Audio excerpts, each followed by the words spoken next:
Onitsha Headbridge was a very bustling market located at the eastern part of Nigeria. This particular market was known as a place where different drugs were sold, both fake and original. Among all the traders in this market was a very wealthy man known as Mr. James. Mr. James was one of the rich men in the market who deals in malaria medicine. He was a distributor of one of the malaria drugs that was moving very well in the market. Mr. James had two brothers, but ever since he sent them outside the country to study, none of them came back again. After the death of his beloved wife, who died of breast cancer, he sent two of his children over to his brothers in the USA. With his money, traveling to the USA was like going to the lavatory for him. He visited and spent so much time with his children, took part in everything they did, and shared his business growth with them. He continued to live a fulfilled and beautiful life, juggling and dividing his time between Nigeria and the USA. But something happened one evening. It was around market closing time when Mr. James' manager entered inside Mr. James' office. Behold, Mr. James' face was pressed on the office table. The manager, known as John, stood at the doorway calling his name, but he didn't answer.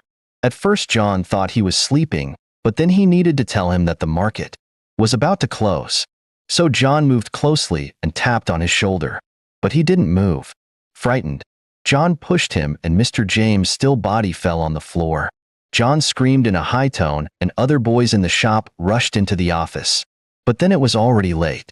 Mr. James had joined his ancestors while sitting quietly in his office.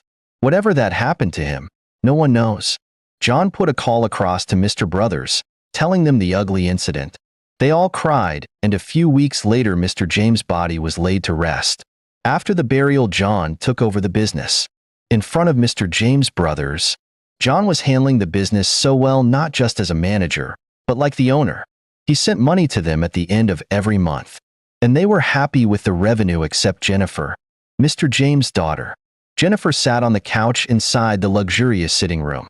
Two of her uncles were sitting by the side. Her brother sat across. They were all staring at her, waiting for her to talk. "Jennifer, you said that you wanted to talk to us. What's it?" her elder brother, David, asked, and Jennifer nodded her head, smiling. Jennifer adjusted in her seat, swept her gaze across the sitting room. Then she let the words out. "I want to go back to Nigeria." "What? Why?" one of her uncles asked. "You are not serious. Go back to Nigeria to do what?" Another of her uncles added.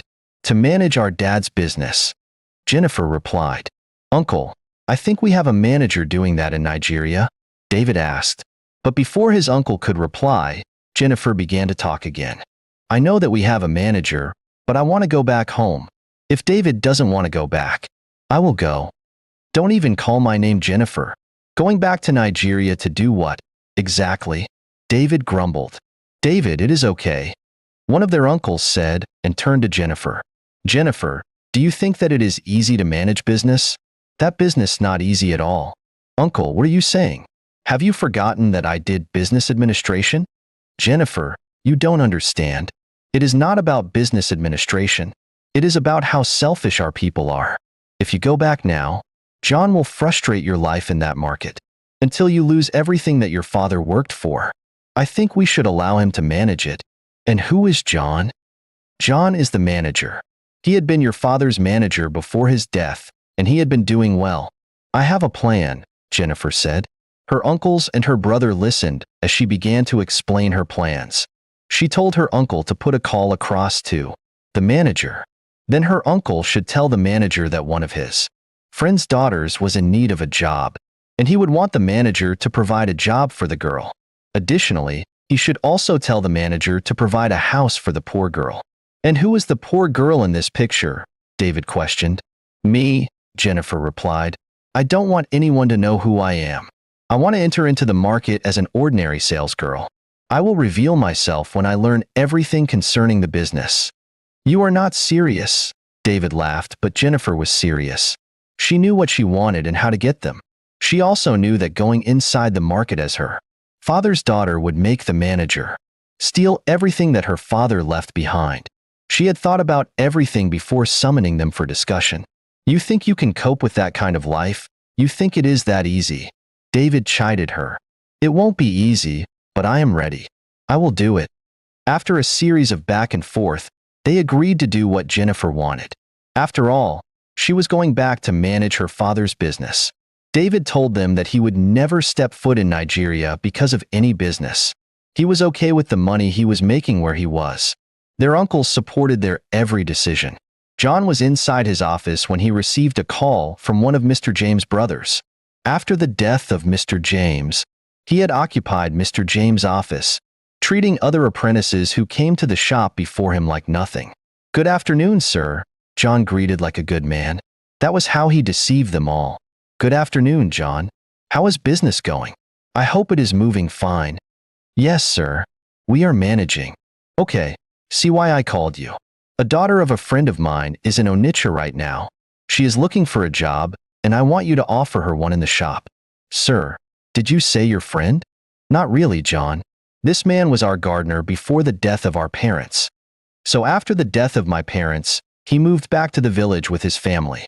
Please help his daughter. Give her a job in the office and also find accommodation for her." "Yes, sir. But sir, what of her salary and house rent?" "I don't know. John, you know the best amount to pay her. That won't affect the company's revenue. Please give her the job because I don't want to talk to the father again. She will be coming by the weekend.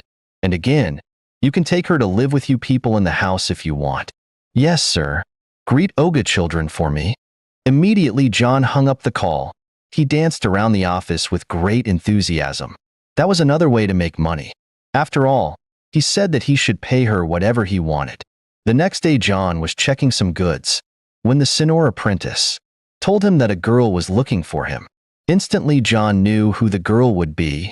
He wiped his palms on a small towel and went to see the girl.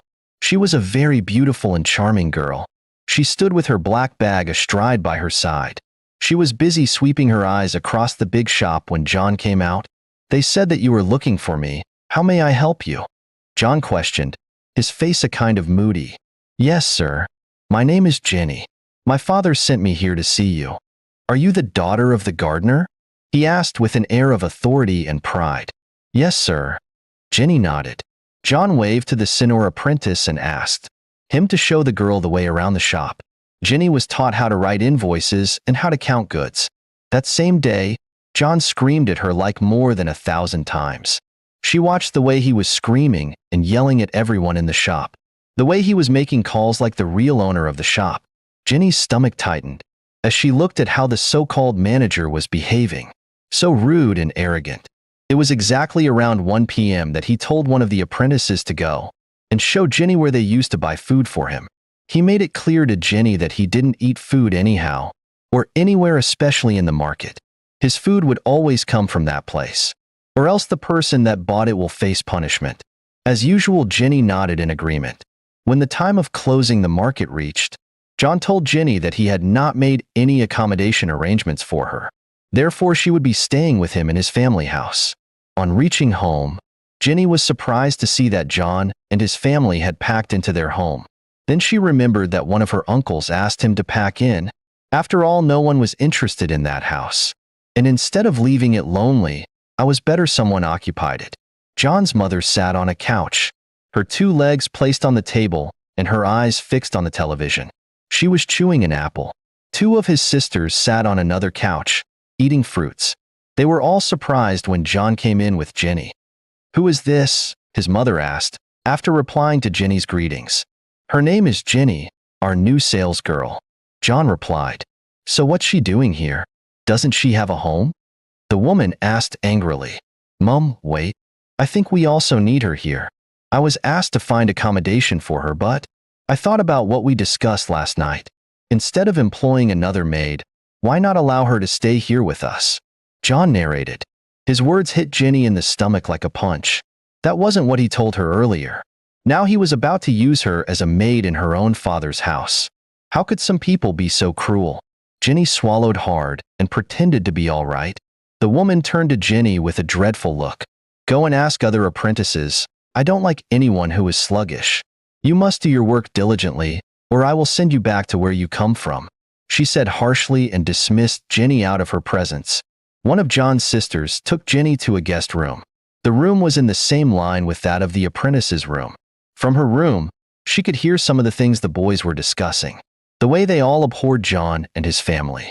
He remembered the time her father built the bungalow. It was the first place they lived before he built the bigger mansion. Then after building the mansion, all the workers in their house took over the bungalow. Jenny lay on the bed so exhausted. It had been a hectic day, and all she wanted was nothing but rest. She had worked her ass out in the shop, from moving to one warehouse to the other, running from one bank to another. It was the highest day she had worked in the shop. Exhausted but excited. She loved it. It was an avenue to know some of her father's warehouses and bank accounts. She loved the fact that John had started sending her more to the bank, instead of the cashier. From going to the bank every day, she had met some bankers, asked different questions that opened her eyes more and more. "Jenny, what are you doing inside?" Jenny heard from outside. She sprang up and opened the door. It was John's immediate younger sister standing on the doorway. Jenny stretched her frame and yawned. "Cover that your smelling mouth when you are yawning. Do you want to infect me with a disease?" The girl said with a wave of her palm. Jenny scanned the girl from head to toes and gave out a silent nod. "What's it?" Jenny finally asked. She was so tired that even standing at the door was like a torture to her body. "You are asking me what? Are we not going to eat tonight?" "Meaning?" Jenny questioned angrily. "Meaning that you should enter the kitchen and cook us dinner." "Please, I don't have that strength. I worked a lot at the shop today. By the way, can't you cook food?" "Jenny, you are mad. It seems like you don't know where you are. You want me to throw you out of this house." "Throw me out of which house? Are you joking?" "Please, I am tired. I don't even know why I am here serving who is supposed to serve me," Jenny said angrily and slammed the door. She sat down on the bed and began to contemplate everything she said. She noticed that she had messed up. She had let the cat out of the bag. How could she? Why? She knew that it wasn't time to react if she must find out about everything. Then she heard someone banging on the door. The sound on the door told her that there's a danger looming around like a black cloud pregnant with rain. An ember about to come alive.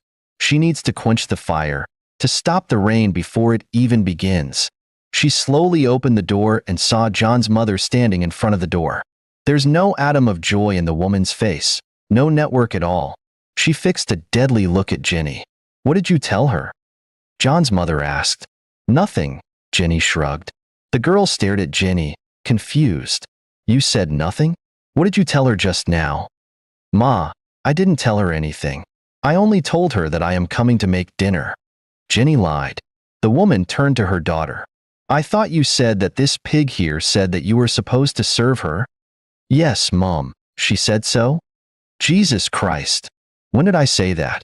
Who am I to say that?" "Ma, I didn't say anything." Jenny pleaded in defense. "So you are calling my daughter a liar?" "Right." "No, Ma, but I didn't say anything.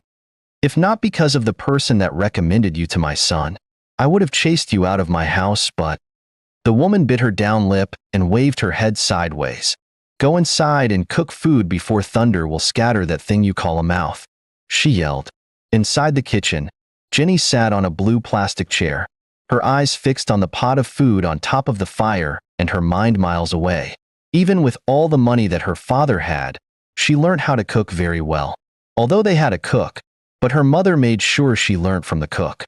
You are a woman, and cooking is one of the essential skills that every woman should have, her late mother would always say. Even in the USA, she was the one cooking for everyone. If not because of that kind of training, she wouldn't have adjusted to the kind of life she was facing. She wouldn't have been able to cope with John and his family. Who could have believed that she would be a maid for people living under her roof? But some situations demanded it. The next thing Jenny heard on her cheek was a thunderous slap that temporarily blinded her eyes. She jerked up from her seat, spun around and saw John's mother standing in her front. The woman pointed at the pot of food on top of the fire. Jenny swept her gaze around. At first she didn't understand what the woman was gesturing at, but then she perceived the smell. The burnt smell. The food was burning. She tried to rush towards the pot, but a hand brought her backwards and dashed her another 2 slaps. The woman whipped her like a child, and as she whipped her, she muttered, "You want to burn down my house? What were you thinking? Were you thinking about what you and your children will eat? Or what? With tearful eyes, Jenny lifted her eyes and saw John standing by the side, his two hands thrust in his pocket. He didn't stop his mother.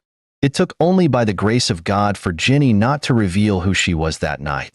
She knew that the road was tough, hard, but she was ready to do it. She must be a maid if she needed to find the answers she craved for. That night she heard the apprentice saying that they don't know if John was the one that killed their master, that the way he paraded himself inside the market was wearisome. They all mentioned the way he spent money extravagantly, the amount he was paying every member of his family, the amount of money he spent on girls, including those he was sponsoring their education. They condemned what his mother did to Jenny. "It is not good for poor people to become rich quickly," one of them said. From her room, she could hear everything they were saying inside their own room. "Why?" another asked. "Because they won't know how to manage it. I know where John and his family lived before. They were very poor, poor like a church rat, but now everything has changed." Another chimed in. "Our master's death had made him and his family kings. I do not blame him. I blame death and its cohort." The first person said again, "Bringing John to the company was the highest mistake that our master made. He spent money extravagantly, clubbing with girls every day. Why won't he club? Did he suffer to make the money? Are we not the ones suffering, and he is the one spending? Monkey to work, babu to shop. All these because he was the one that picked out master's phone first. Mike, but I don't know why you don't want to act. Guy, you are behaving like a woman. See, Guy, don't even mention my name again. I have many things on my mind now. Meanwhile, what exactly do you want me to do? I don't know any of our master's brothers. All his friends said that they can't help me. John had bribed them all," Mike explained inside. As Jenny listened carefully, she felt like going inside their room to get more information. That was exactly the kind of information she needed, but going to their room wasn't possible. John's mother made it clear that she didn't want to see them together, let alone talking to each other. How much more seeing her in their room? That one would be death. She brought out a book and wrote things down. Instead of being angry, she was happy.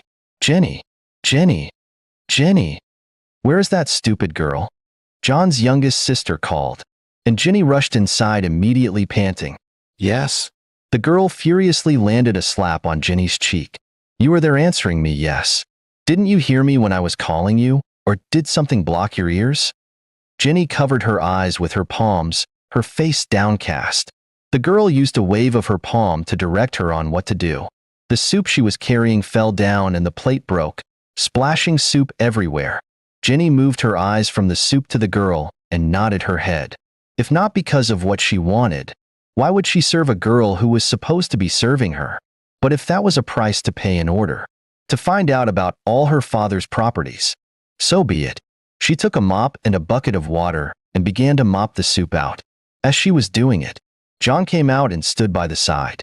He didn't care about whatever Jenny was doing. He told Jenny that if he got to the shop before her, he would deal mercilessly with her. Jenny wanted to explain everything to him, to tell him that she had finished preparing for the market before his sister called. But there's no need. She knew that the explanation wouldn't add any difference. She hastened and finished the mopping quickly. Jenny sat alone on her chair with many thoughts hovering over her head. Despite the money they had made on that day, John had refused to give her money for food, just because he came to the market before her. That wasn't the kind of life Jenny had. She had never in her life felt famished. Food was always in abundance for her, but it all stopped the day she stepped into her home, or perhaps John's home. She didn't know what to do again. The suffering was becoming much for her. She was never allowed to have a peace of mind, not at home or in the shop. The day before, her brother had told her to stop the nonsense pretending, or else he would come down to Nigeria to disrupt it. But Jenny pleaded with him to give her more time. She told her brother that she would stop once she found out about everything. But right now it seemed like she had reached the final stage. Starving her was the height of what John could do to her. She saw the three apprentices eating roasted plantain and beans. That was the first food that caught her eyes in the market. She had loved it since she was a teen. She remembered the time when her mum used to buy it for her and her brother. But that was a long, long time ago, before she joined her creator. "Jenny, eat this food before John comes back," Jenny was startled. She looked up and saw Mike, the Sinor apprentice, standing in front of her with a plate of plantain and beans. "Did you buy this for me?" Jenny asked surprisedly. For over 4 months she joined them. She had never discussed anything with any of them. All their communications end at good morning, good afternoon, good evening, good night. "How are you?" "And I am fine." It had never passed these. John made it crystal clear that he didn't want any communication between Jenny and those apprentices. And now the Sinor one was giving her food. A whole plate of food. "Eat this food before he comes back." He had gone to a meeting. "Be fast and finish it." Jenny nodded her head and collected the food. She placed it on the table, picked the plastic spoon, scooped the first one, second one, and as she was about to put the third one in her mouth, John bashed inside the shop with a beautiful, tall, fair girl. Instantly, everything around the shop froze. The spoon hung on Jenny's lips and her eyes widened. John let out a derisive laughter and shook his head, while moving slowly towards Jenny. Jenny stood still, contemplating on what to say. It would be better to accept and take all the blame than to involve Mike into it. "Who gave you money for food?" John thundered, moving closer to Jenny. Jenny opened her mouth, but it produced no sounds. She stared agape, confused and perplexed. "I said, who gave you that food?" John snarled and stretched his right palm to give her a slap, but a hand held his palm in the air. "I gave her the food," Mike said with a calm voice, but with an angry face. Slowly John turned his head at the back and his eyes widened. Mike. Mike was the one holding his palm. How dare he? What gave him the right? The impetus? Ah. He shook his head and jerked his palm forcibly from Mike's grasp. "What do you think you did?" He sneered. Mike didn't say anything. He was calm as if he didn't know what he did.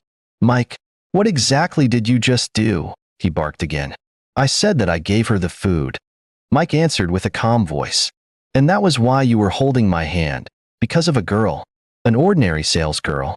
It seems like you don't know your boss. You are not my boss, John, and you will never be. Forget that I have been giving you respect. You aren't my boss. So you now talk to me like this because of her," John said, fixing his gaze at Jenny, before darting it towards the beautiful girl that followed him to the shop. Perhaps he had told the girl that he was the owner of the shop. "I didn't do it because of her. I did it because of myself. John, it is high time you stop treating people as if you were the owner of this shop. I came to this shop before you, so stop treating people as if they are not humans." John clapped his hands twice and nodded his head. "I will deal with you that you will crawl on the ground to beg, but I won't forgive you. Let's see who came to the shop first," he said, and went upstairs with the beautiful girl trailing after him. The news of the fight between Mike and John traveled around the whole market. Many people blamed Mike. They said that he couldn't fight for himself, but he was fighting for a girl. Some said that he did that because he was in a relationship with Jenny. Others said that they knew that Mike loved Jenny. But half of the market people said that John was the one at fault. Jenny heard some people talking about it while she was on her way home. Those people said that Mike had completed his service to his master before the untimely death took him. They also narrated how hardworking and resilient he was. One also said that Mike was the brain behind the shop, and that was why John had refused to settle him. Was John in a position to settle an apprentice? Jenny thought inwardly. She continued to listen as they all described how arrogant John was, and the way he used to carry himself like gold. The moonlight bathed the whole compound. One could pick one sand from the ground. It was the kind of time when children in the village moved from one village square to the other, dancing what they called moonlight dance, or perhaps went to the village elders to listen to stories, most especially historical stories. But here in the city, no one had such time. Children were mostly inside their rooms or sitting rooms, watching movies on the televisions or tablets. Mike and Jenny sat down in front of the guest house enjoying the moonlight. It was their first time sitting together ever since Jenny came into the house. Mike was the kind of person that found it very hard to talk. But tonight they had come out to discuss the fight and their punishment. John's mother was furious when John recounted everything that happened in the shop to her. The woman told Mike that his settlement had been shifted to another 1 year, and that he was going to starve him for a good 1 week. Meanwhile, Jenny's Punishment was to wash all the toilet and bathroom in the house every day for 1 week. She was to go to bed every day with an empty stomach. Jenny accepted all her punishment in a good faith, but she was so disturbed with everything she heard about Mike. How could he be the brain behind the shop? Yet he was treated like trash? What manner of weakness was that? Ah, Jenny yawned and covered her mouth with her palms. Don't swallow me, Mike said and chuckled. You are not well, Mike, Jenny said with a teasing laughter. Are you hungry? Mike asked, stretching his fingers one after the other. No, I am not. I am just angry. Angry over what exactly? I have told you to forget about everything that happened today. That's how they used to do. Don't allow it to disturb you. That's not even my problem. What's the problem then? Mike, I heard some people saying that your master was supposed to settle you before his death, that you have stayed here for 12 good years. Jenny, please forget that one. I don't like remembering it. All I know is that one day, John will settle me. I served my master with a good heart, but death did me dirty. What happened exactly? Jenny probed. Mike tried to brush the topic aside, but when he found out that Jenny wasn't going to let that topic die, he decided to share his part of the story with Jenny. He told Jenny that his boss was supposed to settle him on the December 2020. That was the year he completed his 9 years of service. He had made all plans for it, but unfortunately death met him at his shop. His boss died during the COVID-19. One also said that Mike was the brain behind the shop, and that was why John had refused to settle him. Was John in a position to settle an apprentice? Jenny thought inwardly. She continued to listen as they all described how arrogant John was, and the way he used to carry himself like gold. The moonlight bathed the whole compound. One could pick one sand from the ground. It was the kind of time when children in the village moved from one village square to the other dancing what they called moonlight dance, or perhaps went to the village elders to listen to stories, most especially historical stories. But here in the city, no one had such time. Children were mostly inside their rooms or sitting rooms, watching movies on the televisions or tablets. Mike and Jenny sat down in front of the guest house enjoying the moonlight. It was their first time sitting together ever since Jenny came into the house. Mike was the kind of person that found it very hard to talk, but tonight they had come out to discuss the fight and their punishment. John's mother was furious when John recounted everything that happened in the shop to her. The woman told Mike that his settlement had been shifted to another 1 year, and that he was going to starve him for a good 1 week. Meanwhile, Jenny's punishment was to wash all the toilet and bathroom in the house every day for 1 week. She was to go to bed every day with an empty stomach. Jenny accepted all her punishment in a good faith, but she was so disturbed with everything she heard about Mike. How could he be the brain behind the shop? Yet he was treated like trash? What manner of weakness was that? Ah, Jenny yawned and covered her mouth with her palms. Don't swallow me, Mike said and chuckled. You are not well, Mike, Jenny said with a teasing laughter. Are you hungry? Mike asked, stretching his fingers one after the other. No, I am not. I am just angry. Angry over what exactly? I have told you to forget about everything that happened today. That's how they used to do. Don't allow it to disturb you. That's not even my problem. What's the problem then? Mike, I heard some people saying that your master was supposed to settle you before his death, that you have stayed here for 12 good years. Jenny, please forget that one. I don't like remembering it. All I know is that one day, John will settle me. I served my master with a good heart, but death did me dirty.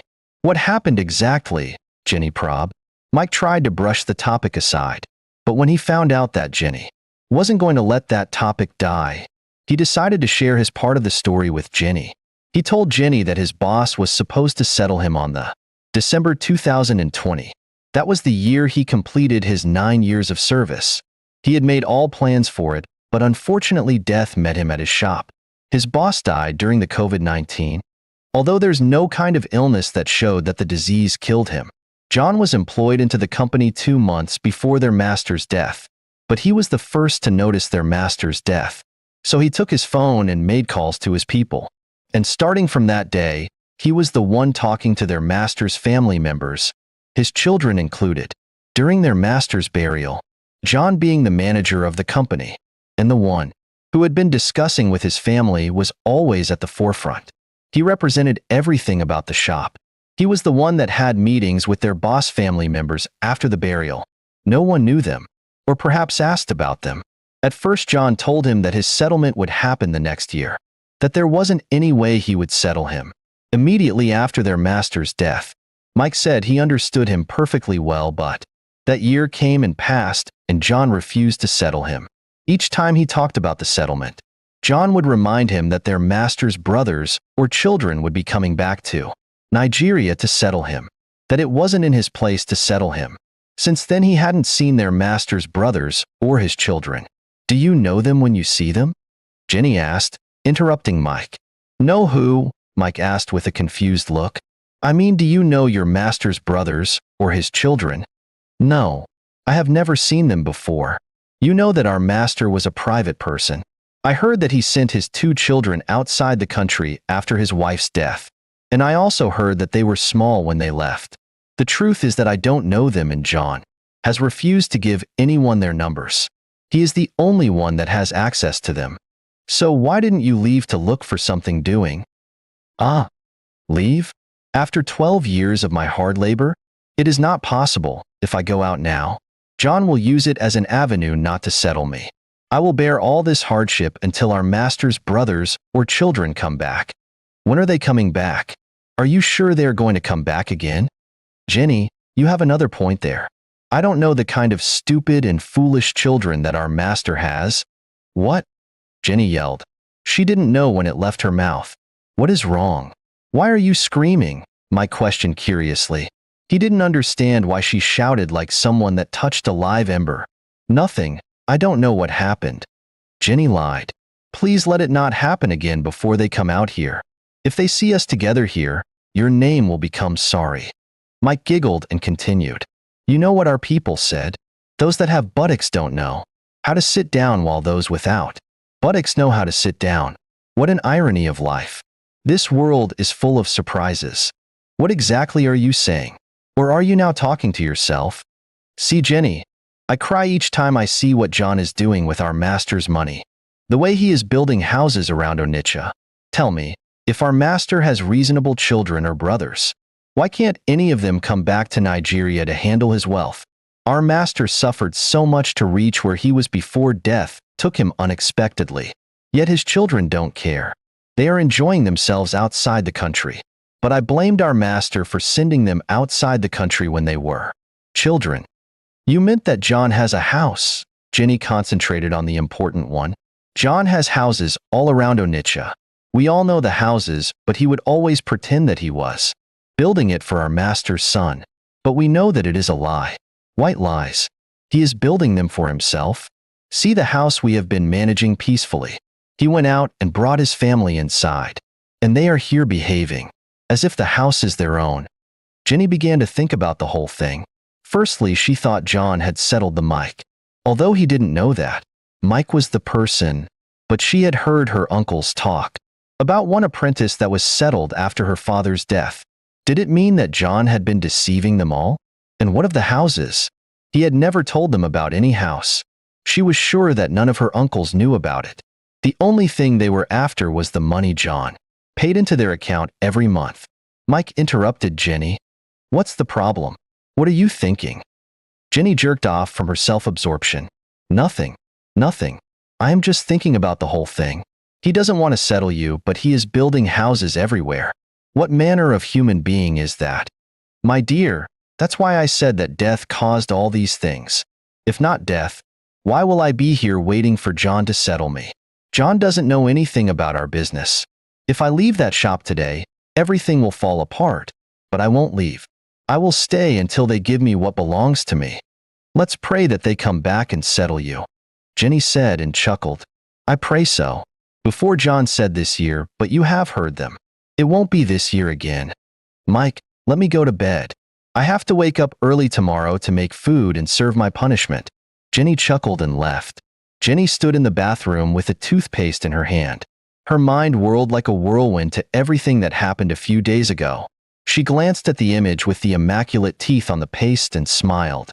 That had been the way she had been smiling since she started this hide-and-seek relationship with Mike. "Jenny, I love you, but as you can see I am still boy." Mike had told her on that rainy day that they were at the back of the house scrubbing the floors. She had laughed out loud without giving him an answer. But ever since that very day, she saw herself drawn to him, doing things that she never considered herself doing. Sneaking out in the middle of the night, when everyone was asleep, just to hug him or talk to him. Always loving to go to the warehouse just because of him. She didn't just love Mike because he said he loved her. She loved him because of his kind nature. Everything about him was natural and authentic. He didn't possess that kind of pride that some men had. He was plain and transparent like a mirror. He didn't talk much, but when he did, he emptied everything bothering him. Jenny smiled again as she remembered what he said the other night. "If John finds out about us, he will sack you and prolong my settlement." Jenny had laughed like a mad woman. After laughing, she told Mike that she understood him, but John wouldn't find out about them. She swooped low and began to use the foaming sponge to massage her body. Then she began to pour the silver liquid all over her body. Bathroom seemed like the most calm place she could be. Jenny picked up her phone and dialed her brother's number. Her phone was only meant for her brothers and her uncles. No one else had that number, and she made it clear that none of them should call her. It was in her place to call them anytime she wanted them to talk about anything. Now she stared at the ringing phone. "Jennifer, how are you?" "David, I am fine. And you? I hope you are doing well. I hope you are eating well." "Girl, stop acting like mom. You are still my baby sister. I am the one that is supposed to be asking you that. How are you? How are you managing?" "Brothers, I am fine. I just want to tell you that your sister is now in love," Jenny said and began to laugh. "In love with who?" David chuckled. "Who are you in love with? Within these few months? Is it John?" "God forbid. How could you even think about that? I can't be in love with the devil." "Okay, now tell me, who was the lucky man?" "One of the importers in the market. I have heard that they like pretty girls like you.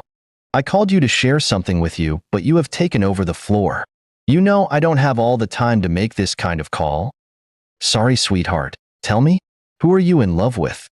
"Sorry, accepted. I am in love with Mike." "Mike? Who is Mike?" Jenny signed loudly. "The one I told you about the other day. Dad's oldest apprentice. The one that was supposed to be settled the year Dad died." David exhaled slowly. "Now I remember. So of all the men that had been asking for your hand in marriage, this is the one you want? An ordinary apprentice. Is he not a human being? See, stop it. I think I made a mistake sharing this with you. Goodbye." "No, now. I didn't mean to sound that way. I think you deserve better than." "No, I deserve nothing. Mike is better than any other person." "Yes, madam. Your wish is my command. Just tell me when the time comes. You know I will be the one to collect the bride price." "Finally you are coming back to Nigeria by force," Jenny said and chuckled. "If you say it again now, I will change my mind." "Don't change your mind, my father. If you change your mind, who will hand me over to my husband?" "So what's up with John?" David asked with a deep tone. "Nothing much for now. I found out about everything. Soon I will reveal myself to them. I can't wait to see their faces. You won't believe what these people have done to your only sister. You love it. You choose that rubbish life for yourself. Someone is in your house treating you badly, and you are pretending instead of kicking them out of the house." "David, you won't understand," Jenny said calmly. "I know I won't," David said mockingly. "David, bye. I think someone is coming over here. Talk to you some other time." It was exactly around 7 p.m. Jenny and Mike stood at the back of the generator, house chatting. Jenny had just finished making dinner and also serving the dinner. Without having any other work to do, she decided to engage Mike in a discussion. She told Mike about what happened in the shop between John and one of his girlfriends. Mike had gone to the warehouse when it happened. They were so interested in what they were saying, coupled with the noise from the generator house that Jenny didn't hear. John's mother screaming and yelling her name. John's mother sent one of the apprentices to look for her, but they came back to her and reported that they didn't see Jenny. It was then that John's mother angrily came out of the house. She asked the gateman if he had seen Jenny leaving the compound, but the gateman said no. As she was about to turn, she noticed that Mike wasn't around, so they began to search the whole compound. John's mother took the route that leads to the generator house. As she moved closer to the generator house, she sighted their silhouettes and backed away. Then she peeped through again and saw Mike hugging Jenny so tight. She blinked her eyes, wiped her palm on her face, and chewed her lips. Within some seconds, Jenny heard a thunderous slap on her cheek. "Is this the reason why you are here? To get pregnant for this foolish boy?" John's mother snarled and dragged Jenny in her clothes out to the compound. John stood there in the compound with a fearful face and a leather belt on his hand. He asked Jenny to lay on the floor, but Jenny refused. Her refusal made him feel insulted and embarrassed. He spun around and told her to lay on the ground, or else he would deal with her. Right there, and then Jenny made up her mind that the game was over. She would reveal who she was to them and send them out of her father's house. She sighed, clicked her tongue, and said, "If that belt touches my body, I will make you pay dearly for it. Are you really all right? So if I lie down now, you will use your stupid belt to touch my body," Jenny said. Everyone present was surprised by her outburst. She had never stood on her ground like that. Mike stared at her agape. "John, whip her with the belt. Let me see what this pig will do," John's mother said loudly to John. At hearing this, John stretched his belt to wear it on Jenny's body, but another hand held it at the back. "Don't even try it," the owner of the hand holding the belt said calmly. "Again? Mike, are you mad? How dare you?" John barked. "John, I have been keeping quiet, but not again. I won't allow you to treat any of us as if we are less human. What's itself? What's wrong if you see me with Jenny? Are you older than me? Haven't you been making out with ladies in the shop? Or you think we don't know? See, I have allowed you to have your way all the time, but I won't allow you to hit Jenny in front of me," Mike narrated with a louder voice. "You cannot allow me to hit Jenny as what? Who is Jenny to you? She is my life, my love, the woman I will marry." John's mother laughed and clapped her hands. "Marry with which money? Have you seen who is feeding under someone that has a dog? So I will be feeding you, and you will be feeding the dog?" John's mother said and laughed again. "Mom, leave him. Leave this fool. John, don't call me a fool again." Mike's anger had started boiling like hot water. "And if I do that, what will happen? I will show you that I am a man like you. You might have more money than me, but not strength. Try it again, and I will show you why they are calling me Mike." John wiped his palm on his mouth. "I can see that you are prepared, but I will cripple that your wings now." He clocked his eyes with his mother, and his mother gave a nod. "Mike and Jenny, leave my house," he said. "Did you say your house? John, you know this is not your house. I have been living here since before you came." Mike yelled, "You both should leave here before I call the police. If you think this is not my house, don't leave now and see what I will do to you. I will make sure you suffer mercilessly in prison." "John, I am not going anywhere. I won't move an inch until you settle me. I have been keeping quiet, but today one thing must happen tonight. It is either you kill me or I kill you. There won't be anything like settlement for you. You are challenging me because of a woman, right? Tell her to settle you. Leave now before I do something you will regret." John snarled. Mike stood where he was, proving to be stubborn, but Jenny persuaded him to leave. Jenny dragged him out of the compound. "Do you want to end up in prison?" Jenny asked him as they stood in front of the gate. "Jenny, it is better I end up there than leaving that house without anything. I will make sure that John pays for everything he has done," Mike said and tried to go back, but Jenny held him on his waist. "Okay, just because of me, look for a place to sleep tonight. I will see you tomorrow morning." "Where are you going to sleep?" Mike asked Jenny. "I have a friend here on the Upper Awaka side. I will sleep there." "Jenny, I don't want to leave here without sending that boy to the morgue," Mike lamented, his chest moving up and down. "I understand, but go somewhere for now. We will see tomorrow when your temper has come down. Just take care of yourself." "I hope that your friend is a girl?" Mike asked with a serious look. "Worldly man," Jenny said and chuckled. "Do you think that I am going to a man's house? I didn't say so, but our people said that he who asks a question will never miss his or her path. Just take care of yourself." "I will," Jenny said and embraced him tightly. John paced rhythmically around the sitting room, his anger boiling and producing smoke like oil on top of the fire. His face was caked with anger. He hit his palm on his head and blamed himself for not calling the police. "Why did I even allow that stupid boy out of this house like this?" he said. "Don't worry about that. He will still come back. Let's wait for him. Anytime we see him here, we will label him a thief." "Mom, you are right. I know that he has been jealous of me. He doesn't like the fact that I am the one managing this business. He thought they would hand it over to him, but when they didn't, he began to fight me. He can't fight you. Man can't fight who God has blessed, my son. God blessed you and gave you this opportunity. He can die if that's what he wants, but he can't do anything to you.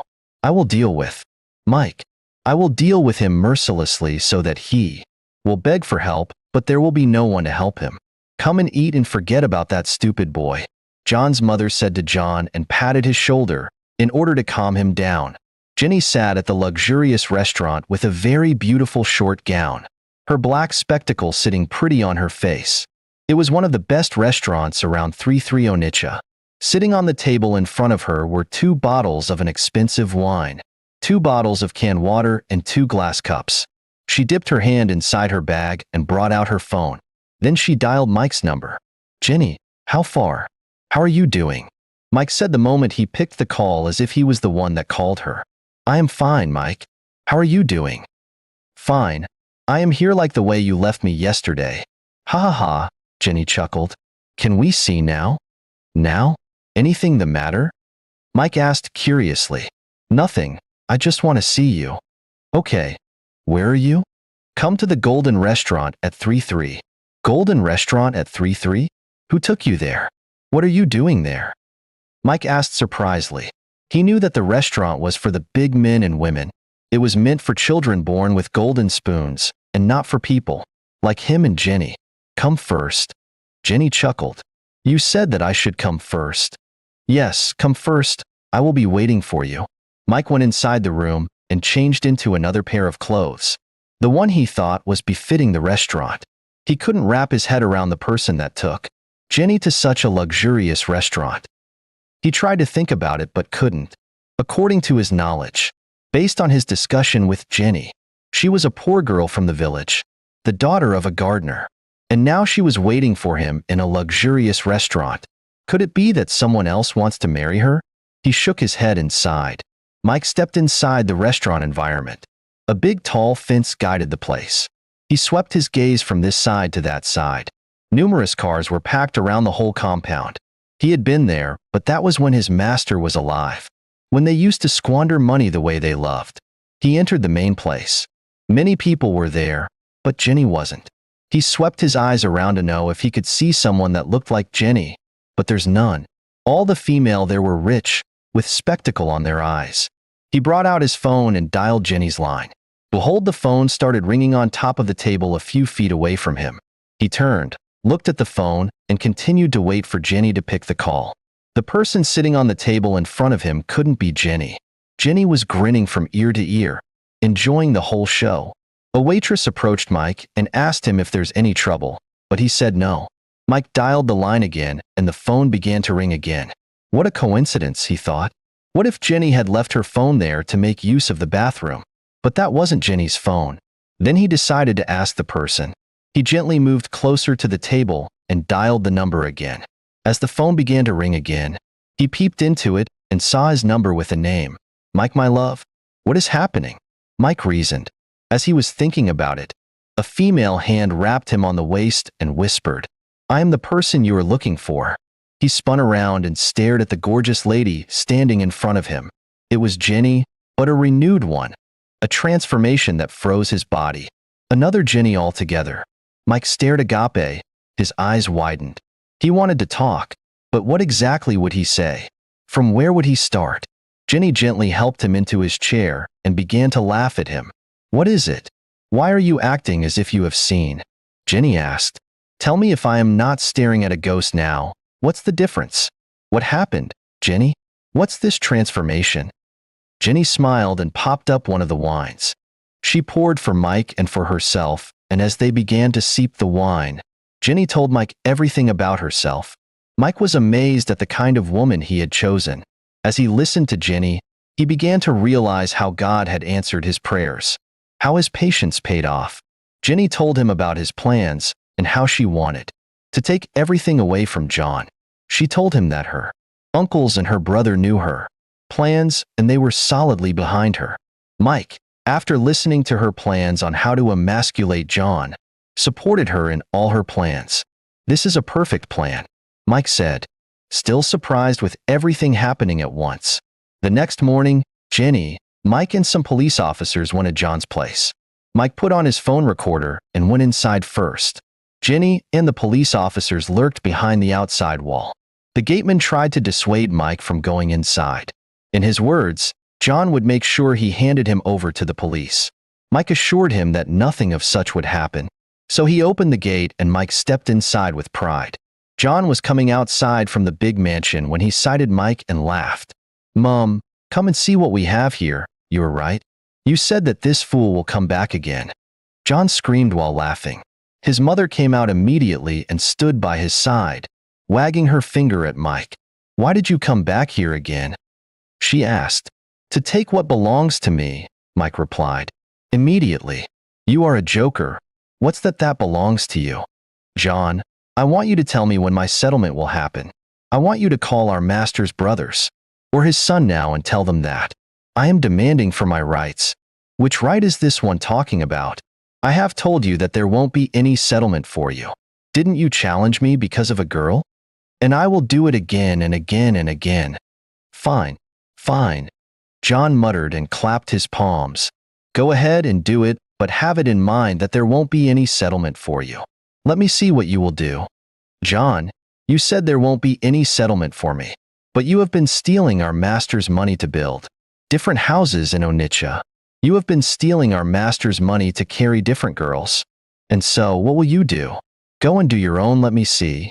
But before you do it, I will make sure you die in the jail first. Watch me and see what I will do," John said, and started to press his phone. Mike chuckled.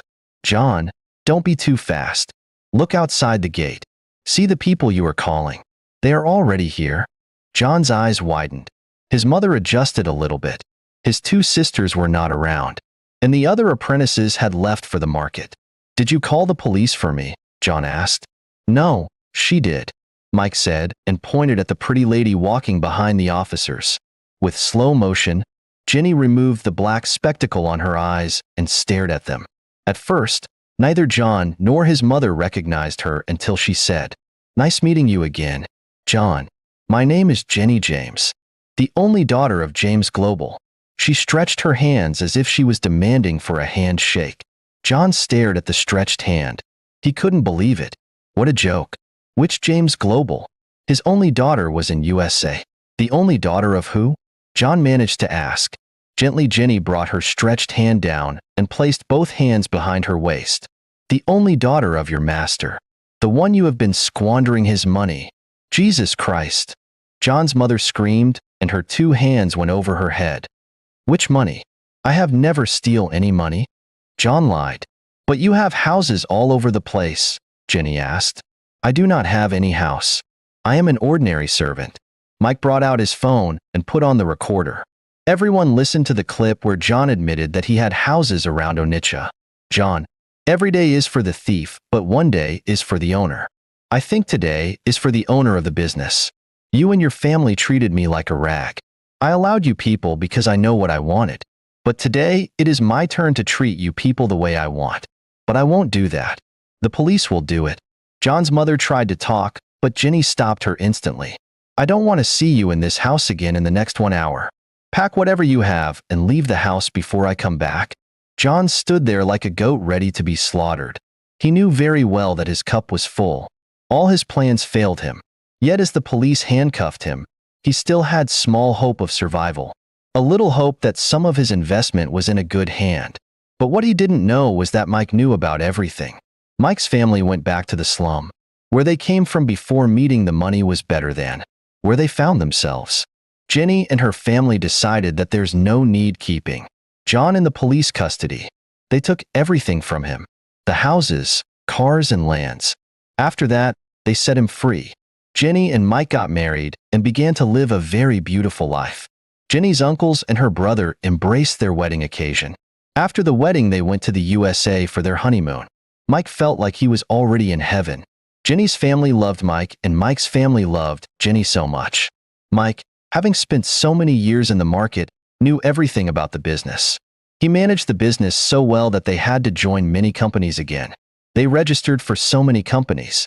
Every night he would hold Jenny on her waist and whispered, "There's no other angel in heaven except you." "Then we are both angels because I am incomplete without you," Jenny would say.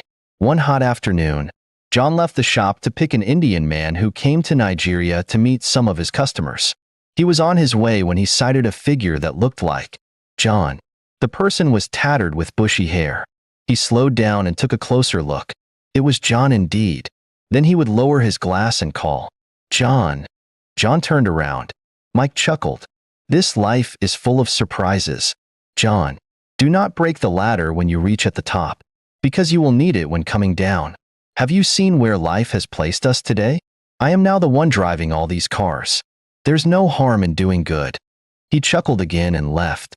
John stared at him for a few seconds, shook his head and wiped the tears on his eyes. "Life is unpredictable," he muttered. Hello champions, I hope you enjoyed the stories. Thanks for watching.